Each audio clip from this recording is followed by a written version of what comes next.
बिस्मिल्लाहिर्रहमानिर्रहीम अस्सलामु अलैकुम। This is Mohammad Safdar. आज की इस वीडियो में हम मैथ 113 की एक्सरसाइज 2.4 स्टार्ट करेंगे, जो कि रिड्यूस सिलेबस में इंक्लूड है। और पहले हम इसकी थ्योरी देखते हैं। फर्स्ट ईयर की मैथमेटिक्स है मेरे पास ये। तो हमारे पास ज्योमेट्रिक सीक्वेंस है, जैसे कि ज्योमेट्रिक सीक्वेंस या ज्योमेट्रिक प्रोग्रेशन कहते हैं। तो पहले इसकी देते हैं डेफिनेशन। तो डेफिनेशन में मेरे पास है कि अ geometric progression is a sequence. ये ऐसी सीक्वेंस होती है ऑफ नंबर्स की, ठीक है। Each term of which after the first is represented by multiplying the preceding term by a constant number. तो हमें जो है ना, अगर हमारे पास एक टर्म गिवन है तो उससे नेक्स्ट टर्म हमें कैसे मिलती है, जब हम एक फिक्स नंबर को फर्स्ट टर्म से मल्टीप्लाई करते हैं तो हमें क्या मिलती है, सेकंड टर्म।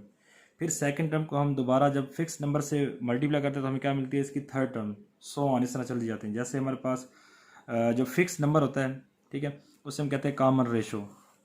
जो हमने मल्टीप्लाई करना है फिक्स नंबर, उसे हम क्या कहते हैं, कॉमन रेशो। और हम इसे डिनोट किससे करते हैं, हम इसे आर से डिनोट करते हैं कॉमन रेशो को। जैसे नीचे एग्जांपल है, सपोज करें मेरे पास फर्स्ट टर्म 2 है और मेरे पास फिक्स नंबर क्या है, फिक्स नंबर भी यहाँ पे 2 है, ठीक है। तो 2 को जब मैं 2 से मल्टीप्लाई करूँगा तो मेरे पास क्या आ जाएगा, 4। फिर 4 को 2 से करूँगा तो मेरे पास आ जाएगा 8। 8 को 2 से मल्टीप्लाई करेंगे तो 16। 16 को 2 से करेंगे तो 32। 32 को 2 से करेंगे तो क्या आ जाएगा, 64। तो देखें, हमें फर्स्ट टर्म के बाद जो सेकंड टर्म है एक फिक्स नंबर को मल्टीप्लाई करने से मिलती है। तो ऐसी सीक्वेंस को हम कहते हैं ज्योमेट्रिक सीक्वेंस या ज्योमेट्रिक प्रोग्रेशन। और अब इसमें कॉमन रेशो जो है उसकी वैल्यू कैसे निकालते हैं। सपोज कि हमारे पास ज्योमेट्रिक प्रोग्रेशन है जिसमें हमारे पास A1 फर्स्ट टर्म है, A2 सेकंड है, A3 हमारे पास क्या थर्ड है, इस तरह A4 A5 A so on AN तक है, हमारे पास nth टर्म तक है ये सीक्वेंस जो है, ठीक है। तो कॉमन रेशो को हम डिनोट करते हैं R से। तो बेसिकली हम कॉमन रेशो यहाँ पे ज्योमेट्रिक प्रोग्रेशन के कैसे फाइंड करेंगे, हम दो कंसेक्टिव टर्म को आपस में डिवाइड करेंगे। जैसे नाम से ज़ाहिर है रेशो, तो ये दो नंबर्स की रेशो होगी, डिवीजन होगी। तो ये आ जाएगा हमारे पास A2 डिवाइडेड बाई A1, या फिर R अगर निकालना हो तो ये हमारे पास आ जाएगा A3 divided by A2। Common difference में दो कंसेक्टिव टर्म को आपस में सब्ट्रैक्ट करते हैं, और कॉमन रेशियो में हम क्या करते हैं, दो कंसेक्टिव टर्म को आपस में डिवाइड करते हैं। मेथड ये है कि सेकंड टर्म को फर्स्ट पे, थर्ड को सेकंड पे, फोर को थर्ड पे, सो ऑन इस तरह, ठीक है। तो हम कॉमन रेशियो ऐसे फाइंड करेंगे। सपोज करें हमने इसका निकालना है कॉमन रेशियो, जो ऊपर सीक्वेंस गिवन है। आर कैसे निकालेंगे, अगर मैं ये हमारे पास सेकंड टर्म है डिवाइड करूँ फर्स्ट टर्म से तो मेरे पास आंसर क्या आएगा, यहाँ पे 2। इसी तरीके से मैं इन दोनों की निकालूँ तो आर आ जाएगा हमारे पास 8 और 4 विच इज़ इक्वल टू 2। तो देखें फिक्स नंबर जो है वो 2 ही था, तो कॉमन रेशियो यहाँ पे क्या आ गई, 2 आ गई। अब नेक्स्ट हमारे पास है इसका जो फार्मूला है nth टर्म का या लास्ट टर्म का, या इसे जनरल टर्म कहते हैं, ठीक है। वो होता है हमारे पास an is equal to A1 R to the power n-1। तो हमारे पास ये nth term of geometric progression का हमारे पास क्या ये फार्मूला है, जो कि एक्सरसाइज 2.4 में हम यूज़ करेंगे पूरी एक्सरसाइज में। तो an इसमें क्या है, हमारे पास nth टर्म है, या इसे कहते हैं लास्ट टर्म, ठीक है, या इसे कहते हैं जनरल टर्म भी कहते हैं इसे। और A1 यहाँ पे क्या है, ये हमारे पास फर्स्ट टर्म है, और R यहाँ पे कॉमन रेशो को डिनोट करता है। दो कंसेक्टिव टर्म की जो रेशो होती है उसे कॉमन रेशो कहते हैं। और इसमें n क्या है, ये हमारे पास नंबर ऑफ़ टर्म्स है, n यहाँ पे, ठीक है। n is equal to number of terms. तो हम यहाँ पे इस एक्सरसाइज में ये फार्मूला यूज़ करेंगे। तो आइए अब हम एक्सरसाइज स्टार्ट करते हैं। एक्सरसाइज 2.4 है, इसमें right the next 5 terms of the following GPs। तो यहाँ उसने इंडिकेट कर दिया था कि आपके पास क्या है, ज्योमेट्रिक प्रोग्रेशन है, ठीक है। नीचे जो तीन पार्ट्स गिवन है, तो कहते हैं इनकी जो अगली 5 टर्म है वो आपने फाइंड करनी है, ठीक है। इसमें देखें ये A1 है, A2 है, A3 A4 A5 A6 A7 तक जाना है आपने, ठीक है। हाँ ठीक है। और यहाँ पे आपने A8 तक जाना है, यहाँ भी A8 तक जाना है। नेक्स्ट 5 टर्म्स आपने क्या करनी है, फाइंड करनी है इन सारे पार्ट्स में। तो चूँकि हमारे पास GP है तो हम यहाँ पे ज्योमेट्रिक प्रोग्रेशन ही यूज़ करेंगे फार्मूला। सबसे पहले यहाँ से हम जो है ना गिवन डेटा कलेक्ट करते हैं। तो सॉल्यूशन में हमारे पास आ जाएगा यहाँ पे जो फर्स्ट टर्म है A1 से नोट करेंगे, आपके पास क्या आ जाएगा यहाँ पे 2, और आपको पता है जो कॉमन रेशो निकालते हैं वो second term divided by first term, ठीक है। सेकंड टर्म डिवाइडेड बाई, यहाँ पे देखें 2 टर्म गिवन है ना, तो सेकंड टर्म को फर्स्ट पे डिवाइड करेंगे, आपके पास आ जाएगा कॉमन रेशो जो कि क्या आता है 5 आता है।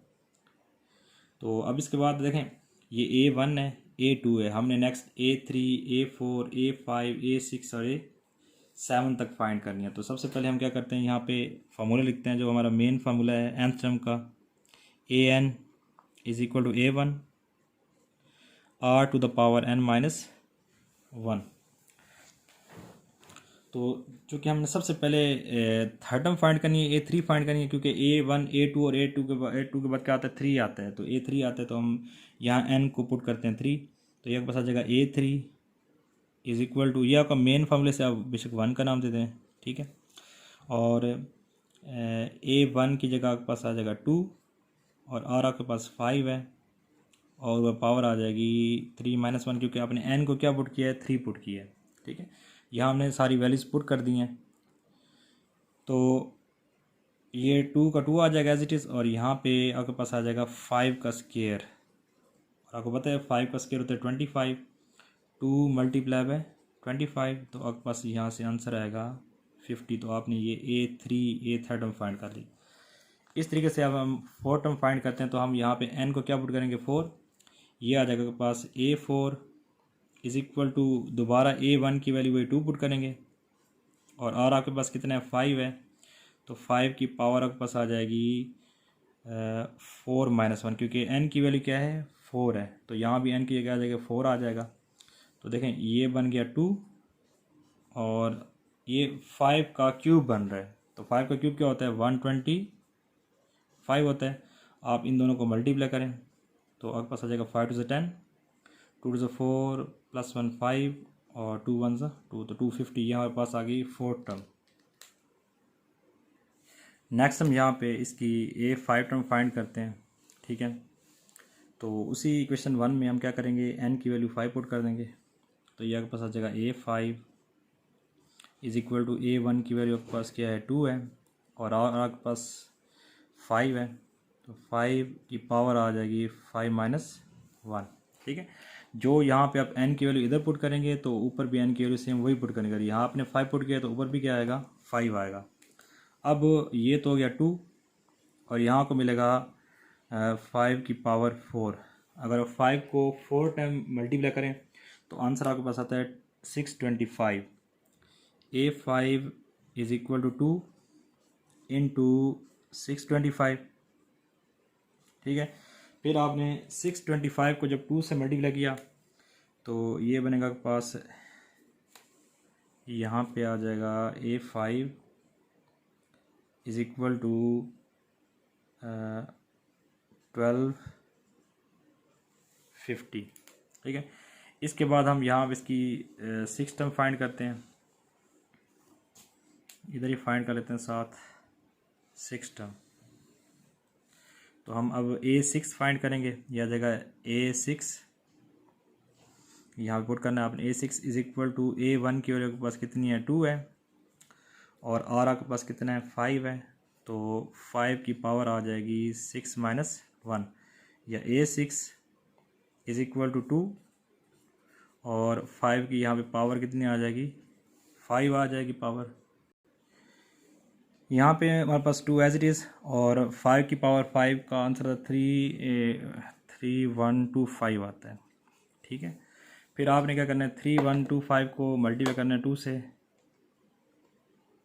तो ये 6250, तो A6 जो है 6250, ठीक है।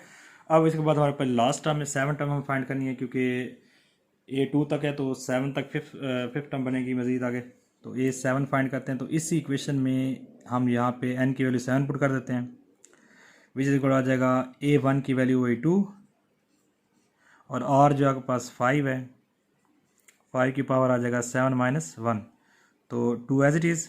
यहाँ पे 5 की पावर आपके पास क्या आ जाएगी 6 आ जाएगी, 5 टू द पावर 6, तो A7 is equal to 2 multiply by 15625, इसको आप 2 से मल्टीप्लाई कर दें तो जो A7 है लास्ट टर्म जो आपके पास फाइंड किया आपने वो आ जाएगा 31250। तो ये रिक्वायर्ड आंसर हमारे पास आ गया। हमने इसकी नेक्स्ट 5 टर्म फाइंड कर ली, इन दोनों को मल्टीप्लाई करें आपके पास ये रिक्वायर्ड आंसर आ गया।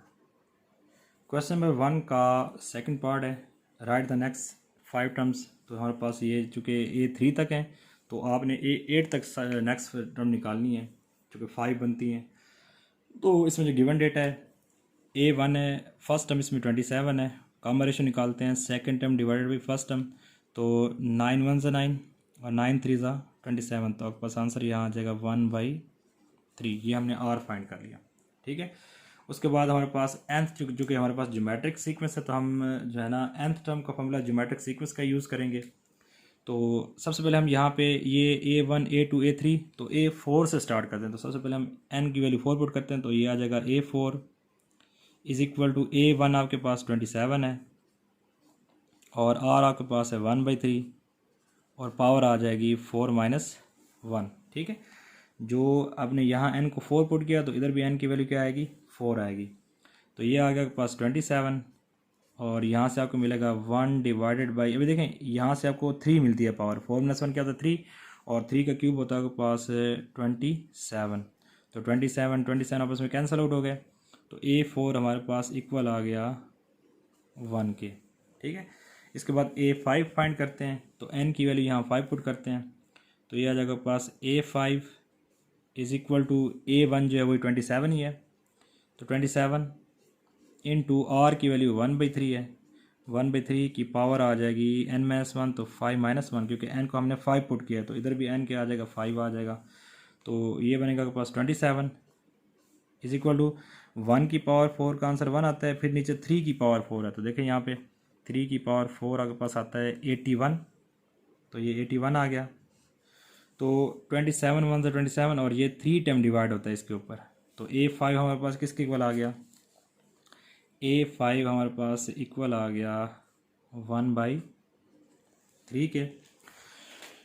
उसके बाद हम A6 फाइंड करते हैं, तो यहाँ n की वैल्यू हम 6 पुट करते हैं, तो ये आपके पास आ जाएगा A6 इज़ इक्वल टू जो A1 है वो 27 ही है, तो यहाँ पे आ जाएगा 27, ठीक है।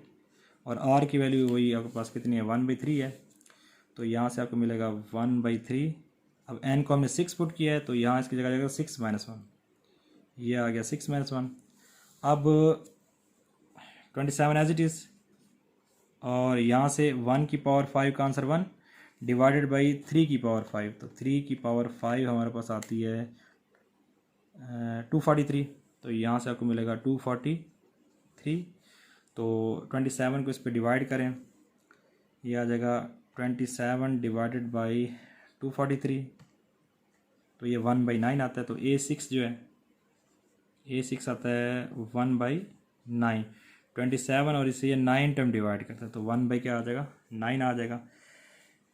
इसके बाद A7 और A8 फाइंड करते हैं, तो यहाँ फाइंड कर लेते हैं इधर साथ ही। सबसे पहले A7 फाइंड करते हैं, तो यहाँ n की वैल्यू आप 7 पुट कर दें यहाँ पे, ठीक है। तो ये आपके पास आ जाएगा A7 is equal to A1 वही 27 है और R आपके पास कितना है, R आपके पास 1/3 है और पावर आ जाएगी n - 1, तो n की वैल्यू 7 है, तो यहाँ से आपको 7 - 1, तो ये 27 एज इट इज़। 1 की पावर 6 का 1 आंसर आता है, फिर 3 की पावर 6 फाइंड करते हैं, 3 टू द पावर 6, तो ये आता है 729, ठीक है। अब 27 डिवाइडेड बाई 729, तो ये 1/27 मिलता है हमें, तो A7 जो है ये आ जाएगा 1/27, मीन्स कि 27 जो है इसको 27 टाइम डिवाइड करता है, ठीक है। तो उसके बाद लास्ट टर्म आठवीं टर्म फाइंड करते हैं, जिसे हम डिनोट करेंगे A8 से। A8 फाइंड करनी है हमने, अब n को मैंने यहाँ 8 पुट किया है, ठीक है। तो ये आ जाएगा हमारे पास A1 की वैल्यू वही 27, R 1/3 है और पावर आ जाएगी n - 1, तो 8 - 1 क्योंकि हमने n को 8 पुट किया है, तो 27 तो आ गया एज इट इज़। यहाँ 1 की पावर 7 1 होता है, नीचे है 3 की पावर 7, तो 3 की पावर 7 से हमें मिलेगा 2187, ठीक है। तो ये हमें 8वीं टर्म फाइंड कर रहे हैं, तो इसे डिवाइड करते हैं। 27 डिवाइडेड बाई 2187 तो ये 1/81 मिलता है आपको। तो A8 जो है ये आ जाएगा 1/81 मीन्स कि 27 जो है इसे 81 टाइम डिवाइड करता है, तो 1/81 ये आपने रिक्वायर्ड आंसर निकाल लिया। क्वेश्चन नंबर 1 का थर्ड पार्ट है, इसमें भी आपने नेक्स्ट 5 टर्म्स फाइंड करनी है, ठीक है। तो ये फर्स्ट 3 टर्म गिवन है और आपने इससे अगली नेक्स्ट 5 टर्म फाइंड करनी है। तो इसमें A1 देखें, गिवन डेटा जो A1 1 है, और R कैसे निकालते हैं, second term divided by first term, 1/2 divide by 1, तो आंसर यहाँ पे क्या आ जाएगा, 1/2 आ गया। कॉमन रेशो भी आ गई। अब यही फॉर्मूला यूज़ करेंगे जो हम पहले यूज़ करते रहेंगे nth टर्म का, इसे आप इक्वेशन 1 का नाम दे दें। तो A3 तक गिवन है, हम A4 से स्टार्ट करते हैं, तो n की वैल्यू हम पुट करते हैं 4, तो ये आ जाएगा A4 is equal to A1 आपके पास 1 है, R आपके पास है 1/2 और पावर आ जाएगी यहाँ पे 4 माइनस 1, चूँकि n को यहाँ 4 पुट तो यहाँ भी 4 पुट करेंगे, तो 1 और यहाँ 1 का क्यूब 1 होता है, 2 का क्यूब आपके पास आ जाएगा यहाँ पे 8, ठीक है ना। यहाँ पे देखिए ऊपर क्यूब बन रहा है, 4 माइनस 1 3 होता है, तो 1 की पावर 3 1, 2 की पावर 3 8, इन दोनों को मल्टीप्लाई करें तो आपके पास जो A4 है ये इक्वल आ जाएगा 1/8 के। नेक्स्ट हम A5 फाइंड करते हैं, तो n की वैल्यू यहाँ 5 पुट करते हैं, हो जाएगा A5 is equal to A1 की वैल्यू सेम वही 1 है, ठीक है। R की वैल्यू 1/2 है और पावर आ जाएगी 5 माइनस 1, तो 1 एज इट इज़ आ गया।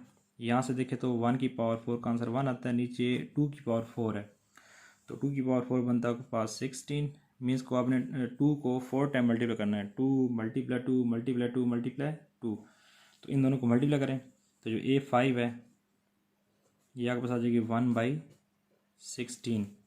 अब हम A6 फाइंड करते हैं, A6 इज इक्वल टू आ जाएगा, इसी में हमने n को 6 पुट किया, A1 की वैल्यू मेरे पास वही 1 है, तो इधर 1 आ जाएगा, इंटू R की वैल्यू 1/2 है, ठीक है। R की सेम ये वैल्यू R को उसमें यूज़ करनी है टर्म फाइंड करने के लिए। ऊपर हमारे पास n की वैल्यू 6 पुट कर रहे हैं, तो ये आ जाएगा 6 minus 1। Next 1 as it is, 1 की पावर 5 1, 2 की पावर 5 यहाँ पे आ जाएगा 32, ठीक है। इन दोनों को मल्टीप्लाई करें तो जो A6 है आपके पास इक्वल आ गया 1/32 के। इस तरह अब लास्ट टर्म फाइंड करते हैं, तो A7 और A8, तो सबसे पहले A7 फाइंड करते हैं। A7 n को 7 पुट कर दिया, इज इक्वल टू A1 की वैल्यू वही 1 है और R आपके पास 1/2 है, 1/2 की पावर आ जाएगी 7 माइनस 1, n माइनस 1 तो 7 माइनस 1 आ जाएगा, 1 एज इट इज़। और 1 की पावर 6 1 और 2 की पावर 6 का क्या होता है 64, तो A7 जो है ये आ गई 1/64। फिर हम निकालते हैं A8, n को मैंने यहाँ 8 पुट कर दिया, A1 की वैल्यू यहाँ 1 आएगी, R 1/2 है और पावर आ जाएगी 8 माइनस 1, तो ये A8 is equal to 1 as it is आ गया। 1 की पावर 7 तो 1 आता है और 2 की पावर 7 बनता है 128, चेक कर लेते हैं यहाँ पे 2 टू द पावर 7, तो ये 128 आता है। अब इन दोनों को मल्टीप्लाई करें तो हमारे पास जो 8 टर्म है वो आ जाएगी 1/120, तो ये आपके पास रिक्वायर्ड आंसर।